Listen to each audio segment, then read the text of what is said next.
Question for Cindy. I'm just interested, hello, in the financial arrangements, because you mentioned that New Zealand government has come up with this new funding plan. As you might be aware, Australia's moving down this path of NDIS. But at this stage, and I only have a limited understanding of NDIS, that covers services. It doesn't cover the roof over a person's head. So I'm just wondering in New Zealand whether you guys have to fund your daughter's rental privately, or whether that program covers that, or how that works. No, in New Zealand, a person living in a residential facility would get, it's a pretty big package, which includes their accommodation. So it's accommodation, and on top of that's the support needed, like the money for the organisation to pay their staff and run their organisation, etc. So Hannah receives what's it called? Used to be an invalid's benefit, horrible name. Disability allowance, I think that's right. A disability allowance, which includes, in theory, and even the same for a person living in a residential situation, that all their expenses should be covered, and they would end up with around about $65 a week to live on, to do everything else. Everything else should be covered. And so she gets a disability allowance from what's called WINS, Work and Income New Zealand, as a beneficiary, and that pays her rent and all her expenses like food and power and phone and things like that. So no, we really don't, who doesn't supplement their child with Prader-Willi syndrome, but no, we don't have to pay the rent or anything like that. That all comes out of what she's entitled to. Yeah. And sorry, just another quick one. You mentioned there that you got someone to come in and coordinate services. Did you get extra funding for that, or did that have to come out of those hours? I use the existing funding that's there, and yeah, it works. It's sort of taking money from here to pay there, but overall, it's a better use of the money. You know what I mean? And it coordinates the whole thing. It's a juggling act.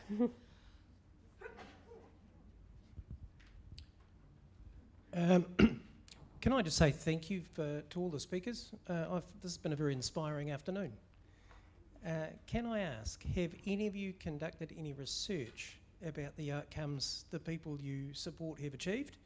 And if so, has it been published?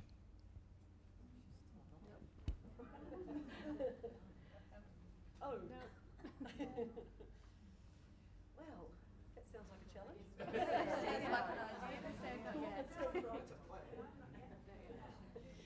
Can I just go back to we're currently in NDIS now at Charlestown, and the funding that our participants get doesn't cover their rent at the moment, and NDIS has said that we need to go back to Department of Housing because they're the ones that, supplement rent. But there's a huge gap in the funding when it comes to Department of Housing. So currently Life Without Barriers is topping up participants' rents because there's a huge gap in that area when it comes to NDIA, and that it used to be a group funding where they pay for all of the extra things, but now, yeah, there's the gap sitting there when it comes to accommodation.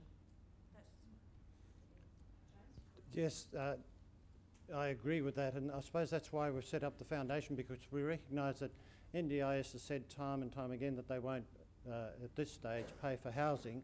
They're talking about the bricks and mortar of the housing, and we would hope that we can strengthen our argument sufficiently to be able to cover the support costs that are needed for each person. But yes, I agree, there is a big shortfall there. Can I just say the NDIS is the National Disability Insurance Scheme that's starting in Australia, very similar to what Cindy was talking about. I'll just come over here. In New Zealand, and I know not everybody here is from Australia, but I'll just mention from my understanding of the NDIS is when you are going for the assessment with your adult child, whether you're a caregiver or a parent, you need to document absolutely every tiny little cent that you spend and present that. Whether it comes down to cat food or dog food, everything needs to be included if you want to get near enough. Okay. Any more questions? You might want to add to that. You might want to add to that part about the NDIS. It's not just about documenting what you want, but with the NDIS, the real key, because we've just gone through this process in Perth, we're in the trial site, the real key to getting your funding with NDIS is not talking about now, It's talking about what you're trying to achieve 5 and 10 years out, because it's all about having strategic planning. And the moment you start talking about strategic planning and longer term independence and things along those lines, you're going to get their ears turned on and listening to you. You talk about benefit to the family or talk about simply what's currently happening, they're going to shut down and not really listen. So you really do need to do your pre-planning before you go to speak to them, and really have a clear idea of not what you want today, but what you want in 4 or 5 years' time, and be focused on that.